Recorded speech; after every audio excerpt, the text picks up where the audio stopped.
প্রমাণ দলিলের কোনো অভাব নাই। আমার নবীর জামানায় ওমর ফারুক আজম রাদিয়াল্লাহু তাআলা মসজিদে নববীতে নবীর দরবারে যাওয়ার জন্য রওনা। প্রতিমধ্যে যাওয়ার পথে এক যুবকের হাউমাউ করে কান্না। ওমর ফারুক কান্না দেখে চোখের পানি ফেলাইয়া কান্না করে। ওমর ফারুক বলে, যুবক চোখের পানি ফেলে কান্না করো কেন? হাউমাউ করে কান্না করো কেন? কি পরিমাণ অপরাধ তুমি করেছো আমায় জানাও।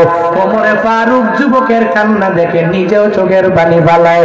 এবার ওমরে ফারুক বলে, ও যুবক তুমি কি করেছো তুমি আমায় জানাও। ওই যুবক দেখে বলে, ওমরে ফারুক তুমি শুনে লাভ নেই, এত পরিমাণ অপরাধ আমার দ্বারা হয়েছে সেই অপরাধের কথা আমি নিজেও বলতে পারবো না। আমার আল্লাহ আমারে ক্ষমা করবে না। আমি আল্লাহর দরবারে কি হিসাব দিব এই চিন্তা নিয়ে কান্না করি। ওমরে ফারুক কান্না দেখে নিজের চোখ দিয়েও পানি চলে আসলো। দৌড়াইয়া মসজিদে নববীতে হাজির হয়ে যাওয়ার পরে নবী দেখে ওমরে ফারুক আজম জিন্দেগিতে যেই বান্দাটা চোখের পানি ফালাইয়া কোনো মানুষের ভয়ে কান্না করে না, কারণ ওমরে ফারুকের পাওয়ার এত পরিমাণ রাগী, সে কারো সামনে গিয়া মাথা নত করতে রাজি না। নবী আমার বলে, ওমর চোখের পানি ফালাইয়া কান্না করার কারণ কি তুমি জানাও? তুমি তো আমার এমন সাহাবী না যে তুমি চোখের পানি ফালাইয়া কান্না করা লাগবে। ওমরে ফারুক আজম বলে, ও পয়গম্বর আপনার দরবারে আসার সময় এক যুবকের কান্না দেখে আমার কান্না চলে আসছে। নবী বলে, যুবক কান্না করে কেন? বলে, যুবক নাকি কি অন্যায় করেছে, তোমাকে বলেছে নাকি? ওমরে ফারুক বলে, না না বলে নাই। নবী আমার বলে, যাও যাও ওই যুবকটাকে দইরা আমার সামনে হাজির করে দাও। ওমরে ফারুক যুবকের নিয়ে নবীর দরবারে যখন হাজির করে দিলেন, রাহমাতুল লিল আলামিন বলে, যুবক তুমি কেন চোখের পানি ফালায়া কান্না করো? কি অপরাধ তুমি করেছো? ওই যুবক কান্না থামায় না।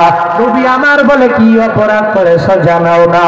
বলে, নবী গো আমি কি অপরাধ করেছি আপনাকে কেমনে বলবো, আমার জবান দিয়া বের হবে না। নবী বলে, তুমি কুফরি করেছো নাকি? বলে, না আমি কুফরি করি নাই। তুমি শিরিক করেছো নাকি? বলে, না নবী আমি শিরিক করি নাই। তুমি কতল করেছো নাকি? বলে, না নবী আমি কতল করি নাই। তাহলে এত বড় কি গুনাহ তোমার গুনাহ কি আমার মাওলার আরশে আজিমের চাইতে অনেক পরিমাণ বড়? যুবক বলে, নবী গো আমার গুনাহ আরশে আজিমের চাইতে আরো অনেক পরিমাণ বড়। নবী আমার বলে, যুবক কি এত বড় গুনাহ তুমি আমারে জানায়া দাও। ওই যুবক দেখে বলে, পয়গম্বর আমি এত পরিমাণ বড় গুনাহ করেছি, যখন কোন লাশগুলোকে কবরের মধ্যে যখনই দাফন করা হয়, আমি কবরের মধ্যে যাইয়া ওই কবর থেকে আমি লাশের কাফনটাকে চুরি করি, আর ওই কাফন চুরি করে এনে বাজারে বিক্রি করে আমি জীবিকা নির্বাহ করি। এত বড় অন্যায় আমার দ্বারা সংগঠিত হয়ে যায়। নবীকে এই কথা বলার পরে আবার সে বলে, তাহলে এখন কি অপরাধ তুমি বড় করেছো জানাও। ওই যুবক ডাক দিয়া বলে, ও পয়গম্বর আমি কয়েকদিন আগে কবরের মধ্যে কাফন চুরি করার জন্য যখন আমি কবরে যাই, ওই কবরে যাওয়ার পরে কাফনটাকে খোলার পরে আমি তাকায়া দেখি একটা যুবতীর লাশ দেখা যায়। ওই যুবতীর এত সুন্দর চেহারা, ওই যুবতীর এত সুন্দর একটা বডি দেখে আমি নিজেকে সামলাইতে পারি নাই। ওই কবরের মধ্যে আমি ওই জায়গায় এই যুবতীর সাথে শয়তানের প্ররোচনায় বরে শয়তানের প্রতারণার ফাঁদের মধ্যে পড়ে ওই কবরে ওই লাশের সাথে আমি জেনা করে ফেললাম। আমি যখন জেনার কাজ শেষ করে আমি কবর থেকে উঠে আসবো গো নবী, ওই সময়ে কই যেন চিৎকার দিয়ে বলে, যুবক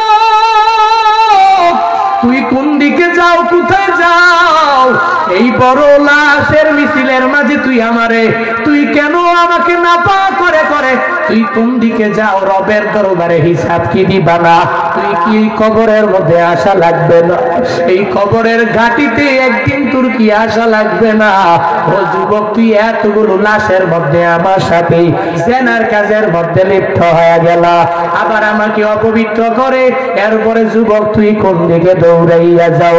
একটা আওয়াজ যখন যুবকের কানের মধ্যে চলে আসলো, যুবক দেখে বলে, পয়গম্বর, ওই আওয়াজের পর থেকে আমার খানা ভিতরে যায় না, আমি ঘুমাইতে পারি না, আমার অন্তরে একটাই ভয়, ওই রবের দরবারে আমি কি হিসাব দিব?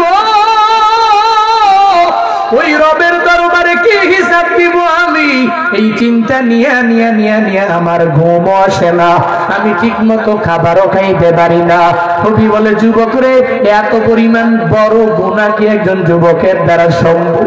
এত পরিমাণ বড় গুনাহ কি তুমি করতে পেরেছো? যুবক বলে, আমার মনে হয় আমার অপরাধটা অনেক বড়।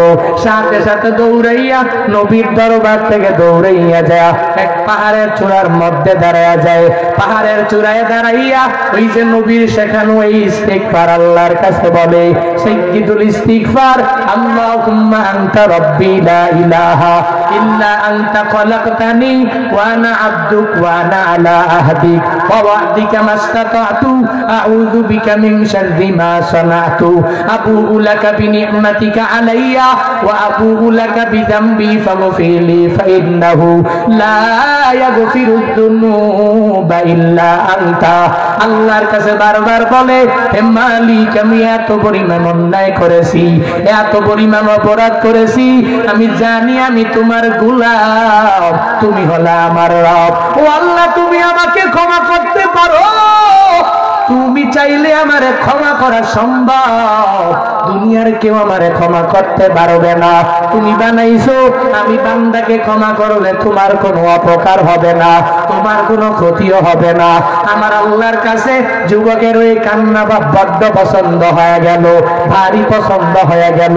আল্লাহ পাক জিব্রাইলের মাধ্যমে জিব্রাইলকে পাঠিয়ে দিলেন, যাও যাও নবীর দরবারে যাও, ওই নবীকে গিয়া জানায়া দাও, নবীকে দুইটা প্রশ্ন করবা, এরপরে যুবকের ক্ষমার ব্যাপারে জানাইবা। জিব্রাইল নবীর কাছে আসলেন, আয়েশা নবীকে বলতে লাগলেন, নবী গো, আসমান জমিনের মালিককে আমাকে বলেন না। বলে, আসমান জমিনের মালিক তো আমার আল্লাহ। ও পয়গম্বর, আসমানের নিচে জমিনের উপরে যত মানুষ আর যত মাখলুকাত, এদের রিজিকের ব্যবস্থা কে করেন? নবী আমার জবাব দেয়, আমার আল্লাহ এদেরকে বানাইছে। ওয়া মা মিন দাব্বাতিন ফিল আরদি ইল্লা আলাল্লাহি রিজকুহা। আল্লাহ পাক দায়িত্ব নিয়েছেন, যত দাব্বা, চতুষ্পদ জন্তু যারা এই দুনিয়াতে রইল, আসমানের নিচে জমিনের উপরে যারা, এদের